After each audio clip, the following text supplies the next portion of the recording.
ibandla likabani? likaNkulunkulu. Hayi ukuthi ngiqala phansi uJesu wathi phezu kwaleli dwala ngizokwakha ibandla lami, amasango eHades angeke alehlule. Sakha into eyakhiwa. Amen. Thina sakha sibambisana noNkulunkulu, sisebenzisana noNkulunkulu ukuthi lento ayiqala uNkulunkulu ayiqala noJesu ibandla. Amen bazalwane. Thina manje sesikhonela ukuthi lifinyelele ekutheni lipheleliswe libe yilento uNkulunkulu alifuna liyiyo, kungabi yinto esizicabangela yona fanele benjani. Kumele silazi ukuthi enjani elifunwa uNkulunkulu. Amen. Hallelujah. Ibandla elinenjongo, elinani bazalwane? Eline-purpose. Njengoba sina wonke umuntu fanele azi, fanele wonke umuntu abe nokukwazi ukuthi azibheke, alibheke, uzibheka kuphi? Uzibheka la kule ibandla esikulo ukuthi siyikho yini lokho uNkulunkulu afuna ukwakha phakathi kwethu na. Amen. Hallelujah. Hallelujah. Siyikho yini osebenzisa mayibusisi. Now, bengidlula lapho, ngiyadlula ke ngila.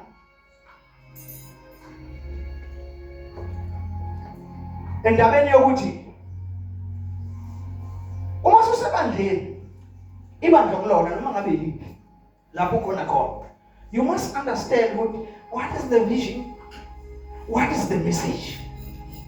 Because when ubizelwe ukuthi uzophumelelisa lowo mbo, uzophumelela ngawe. Uzele ukuthi umyalezo ube uwe owuthathayo uwenze njani? Udlulisele phela kuwe, ungapheleli kuwe. Because umyalezo uze ngoba uzosiza abantu, uzokhipha abantu enkingeni abakuzona, usizini abakulona, kuyo yonke into abantu abaxakile. I-message ize lokuzobakhiya abantu bathi uNkulunkulu Moses hamba uye kuFaro. Umyalezo ngimnika wona, hamba utshela uFaro, Faro yekela abantu bahambe bayongikhoza. Amnikanga into engini. Tell Pharaoh to let my people go. Lo myalezo wena ubona nje udelele. Yiko uNkulunkulu kulo myalezo uphethe yonke impumelelo nenhlalakahle nokuphila kahle kwesizwe sakho Israel. Amen bazalwane. Ukuphila kwabo enyameni, ukuphila kwabo ehlaleni, ukuphila kwabuya yonke indlela kulo mmono. Amen bazalwane. Noma kulo myalezo. Kulo myalezo. Amen. Ukuphi bazalwane? So la sifunda khona ke manje sithola uHoba. uHoba enye yamadodana kaMidian. Amen. Enye yamadodana kabani? Ngoba uHoba wakwaMidian. uMidian lo khulunywa ngaye la uzokhumbula ukuthi omunye wabantwana baka-Abraham abathola kuKhethuri. Amen. Angithi iBhayibheli lithi uSara wafa, uNkulunkulu uSara wafa, uAbraham wasethatha omunye umfazi, wathatha uKhethuri. Amen. Amen. Wase uKhethuri wathola abantwana, labantwana babizwa ngokuthi abantwana bakaKhethuri. Akasho ukuthi abantwana baka-Abraham, kwathiwa abantwana bakabani? BakaKhethuri. Kodwa siyazi ukuthi abantwana bakabani? Baka-Abraham.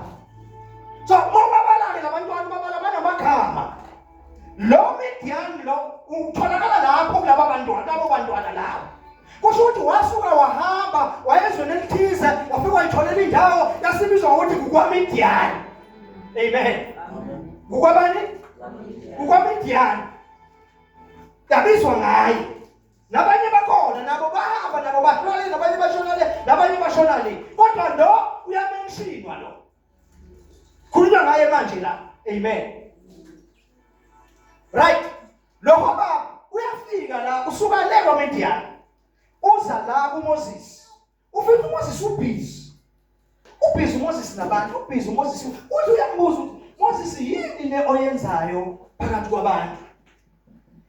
Wenzani phakathi kwabantu? Ngiyabona ukuthi wehlala uthi lalela bawenza kanje uzodinwa. Nalabo abantu bazobuyela emuva bangasizakalanga. Khetha amadoda. Abe u-servant. Amen. Hallelujah. uNkulunkulu azothatha kubo umoya, uzothatha umoya wakho ubeke phezu kwalamadoda. Umoya wakho ubeke phezu kwalamadoda. Iwona sokusiza endabeni zabantu.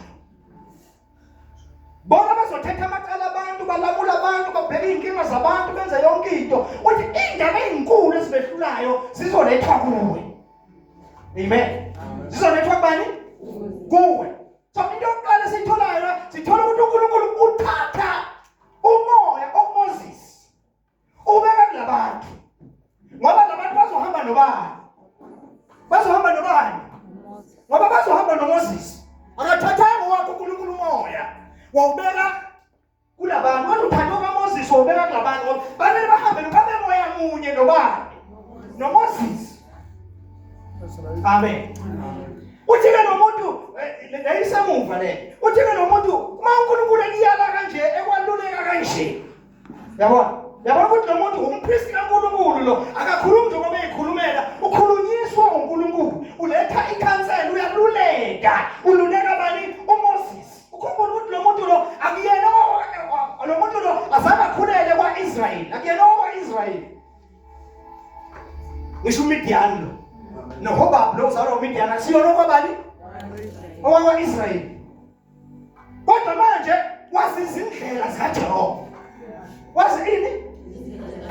Wazi izindlela uyithathaphi indlela kaJehova? Uyithathaphi? Yebo uNkulunkulu ngelinye ilanga uthoma efika ehamba ephakathi kwamadoda amathathu. Efika uAbraham wancenga lamadoda uthi sigezani inyawo ngimlungise ngoba lungisela ithole badla. Bathi sebedle sebeqedile sebevalelisa bathi sesiyahamba basebekhuluma kodwa bathi singamfihlela yilo Abraham lokho esiyokwenza Sodoma neGomora la. Yabo? Bathi sikwazi ukumfihlela uAbraham ngoba uAbraham uzofundisa abantwana bakhe imithetho yami nezindlela zami zikaJehova. Imithetho kaJehova nezindlela zikabani? Asikwazi ukumfihlela uAbraham. Amen bazalwane. So iBhayibheli malifunda kwenye indawo lithi uma ngabe sekufika isikhathi sokuthi sekufika isikhathi sokuthi uAbraham apha abantwana bakhe izipho. Amen.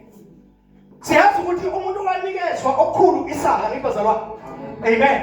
Ifa lawo labali kuIsaka. Bese lithi iBhayibheli abanye abantwana bakaAbraham baphiwa izipho nje. Baphiwa izipho nje. Wasebayahanjiswa basiwe east. Basebayakhishwa banjiswa sokuphi east. But namhlanje isihlangana nomuntu ongumpriest ophuma kuAbraham. Ongakhulelanga kwaIsrayeli akangendawo esizweni sakwaIsrayeli ngoba isizwe sakwaIsrayeli asizi ngamnoma yimuphi umntwana kaAbraham kodwa siza ngoJehova ameni bazalwane. Simthola wazi imithetho nezindlela zikabani? ZikaJehova. Simthola useyakhansela manje weluleka abantu abakhule nezindlela zikaJehova naye wazi izindlela zikaJehova. Uyithathe ngoba uAbraham wenza sure ukuthi ukhulisa abantwana bakhe ngezindlela zikaJehova. Akabaphanga lutho oluphathekayo lithi wabapha izipho nje. Kodwa namhlanje kuyavela ukuthi imfundiso abanikeza yona ngoJehova kwakungesiso izipho nje ngoba simbona evela esewumpriest. Upriest kungababikho. Ungakabikho upriest kungakamiswa kwaIsrayeli. Khumbula phela ukuthi upriest kwaIsrayeli umiswe sakumiswa ngendlu kabani? kaLevi. Amen. Ngendlu kabani? Emva kwesikhathi. Hallelujah. Now ibhansela yonke le benitshela yona. Just information ukuthi wa. Lana besila. La Moses mayikhuluma nale ndoda le. Uyancenga lo Hobab. Uncenga lo mpriest kaMidian. Uthi uyazi uJehova usithembisile kunendawo athe siya kuyo. And uJehova usithembise izinto ezinhle la siya khona. Wamncela wathi akusize akuhambe nathi. Ungashiyi ungasilahla hamba nathi. Yesenjani? Hamba nathi. Umtshela yonke indaba kaNkulunkulu, uNkulunkulu wavela kuye ubonakala kuye ehlala uMoses. Wavela kuye umtshela ukuthi uNkulunkulu kunezinto ayikhulumile. uNkulunkulu usithembisa ukusenzela okuhle. Lalelaka uma wena uhamba nathi. Konke uJehova senzela kona. Sizokwenzela na. Konke senzela kona sizokwenza njani? Sizokwenzela. Lalelaka ngifuna ukuzothi lokulalela. Njengoba sina kuleli bandla kunamlayezo khona kunombono khona. Konke uJehova azokwenzela mina la ebandleni ameni bazalwane. Kunomyalezo uzokwenzela na. Ngamanye amagama impumelelo yakho, isuccess yakho isebandleni okulo ukuthi umbono ubabhile uthini, umyalezo ubambile uthini, ngoba konke uJehova azovuza ngakho, esevuza lo mbono usuphumelela, uzokwenzela ngeke akushiye ngaphandle, ngeke akulahle. Ngeke akushiye ngaphandle. Njengoba every time ngikhuluma ngokwakhiwa kwebandla, ngikhuluma ngombuso kaNkulunkulu abembazalwane. Ngikhuluma ngombuso kaNkulunkulu. That's the message uNkulunkulu asinikeza yona. I-message uNkulunkulu asinikeza yona ukuthi khona into elahlekile, khona into elahleke ebandleni. Ibandla lingenombuso abembazalwane. Ibandla lingelani?